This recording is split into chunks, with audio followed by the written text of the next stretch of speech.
My name is Tylluan Penry. I'm a solitary pagan witch. I'm an author and the founder of the Wolf and Howl Press. The panting you just heard, I think it's Noah again. He's on the prowl.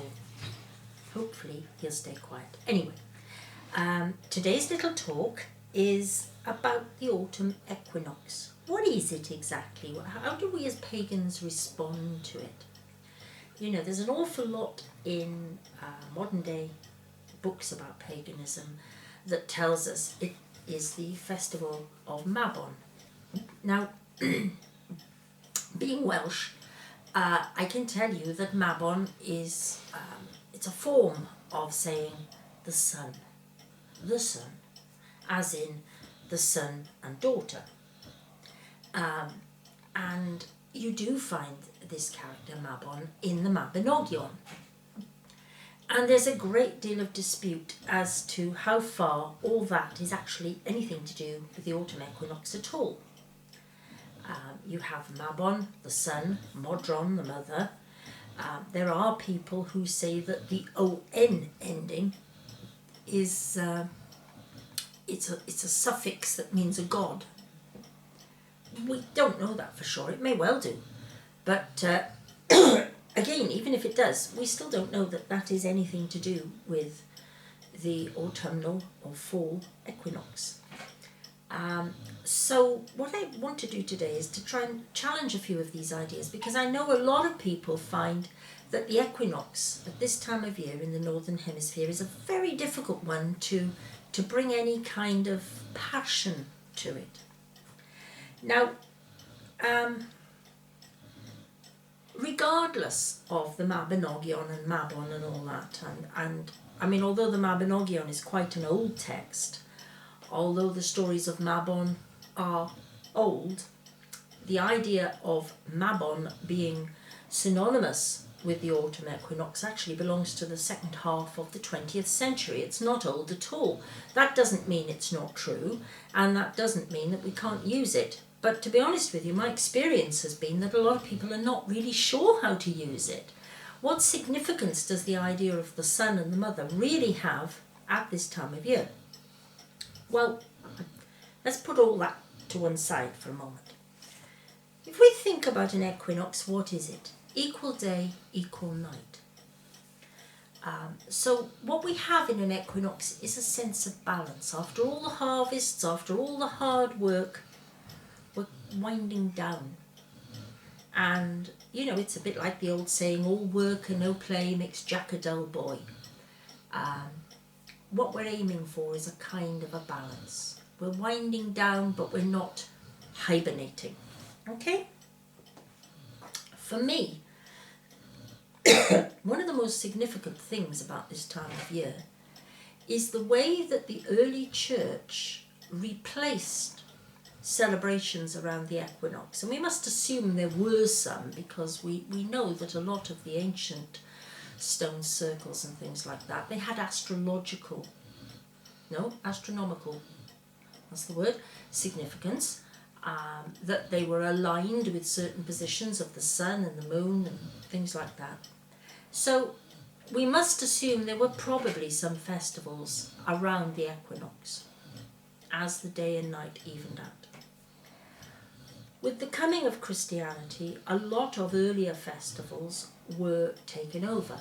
So you get Midsummer taken over by the festival of St. John. You get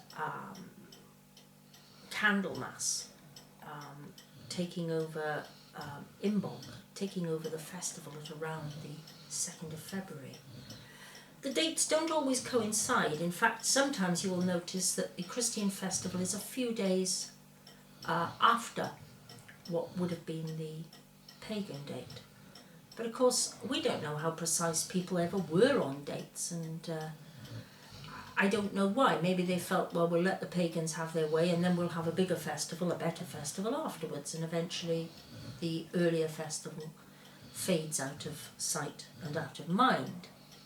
Now, the choice of saint to take over around the time of the equinox, I believe, is the key to it all.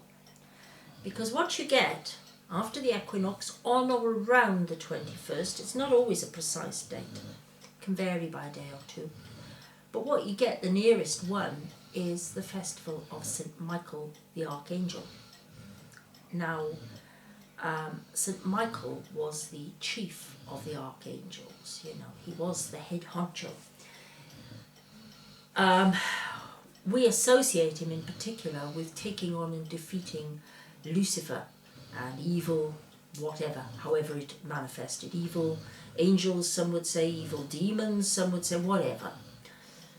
So I wonder sometimes, how important was the equinox originally that it had to be replaced by a Christian saint dedicated to wiping out what was seen as evil? Because evil takes many forms. I mean, most witches and Wiccans will say, no, I don't believe in a devil. They may believe that evil exists, but a personification of that, someone who's behind it all and directing operations, no, I don't believe in that. But what happened to a lot of the early gods was that they were replaced, they were Christianized, if you like, they were taken over. Their roles were assumed by the deities who replaced them. And what I find particularly interesting about St. Michael is that he was a deity of horses and horsemen. And of course, if we go back in Northern Europe, you will find that Odin, Wotan, were the deities who were the gods of horses and horsemen. So whether perhaps people in northern traditions appealed to Woden at the equinox, we can't be sure.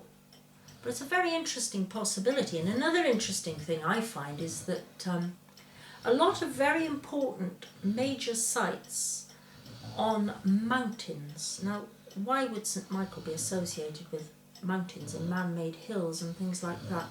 Glastonbury Tor, the church building, the chapel on top of it, was dedicated to St. Michael. St. Michael's Mount down in Cornwall, its counterpart off the northern coast of France, Mont Saint-Michel, all to do with St. Michael, the great dragon slayer. I mean, I know we think of St. George as slaying dragons, but apparently old St. Michael did a bit of it too. So these are things we need to be sort of starting to think about. You see, the thing about thinking, it's terribly easy to allow other people to do our thinking for us. You get people say, oh, just find yourself a teacher. See, the thing about having a teacher is it does give them a certain amount of control over you and what you think. You will listen to what I say. I mean, every teacher I've ever had will tell you, I am an awful pupil. I argue with everything. Not for the sake of arguing, but because I want to know more. So I don't stop where the lesson ends. I want to know more. What's this? What's that? They're intelligent questions, not questions for the sake of it. And this is what I feel we need to be doing with a festival like the equinox. You can go to the Mabinogion and you can find these stories. That's fine. You can accept current pagan thinking that it is the festival of Mabon and leave it at that. And there have been times in my life when I've done just that. As I've got older, though, I've found that I want to question more. As I go further on my path, there is more to be found. And that's what I'm trying to share with you tonight. Never be afraid to ask these questions. There are so many interesting things about this equinox, its connection perhaps with Woden or Odin, its connection with St. Michael, its connection with many, many things, and the idea of balancing the night and the day.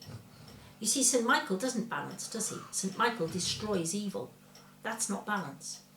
But there was something about the earlier festival, almost certainly, which did reflect a need to balance things up a bit. And on that rather curious thought, I think I'll leave you now. I hope you've enjoyed it. I hope it's made you think a bit. And, if you have any ideas for subjects you'd like me to tackle, do please let me know. Thank you very much for listening. Goodbye.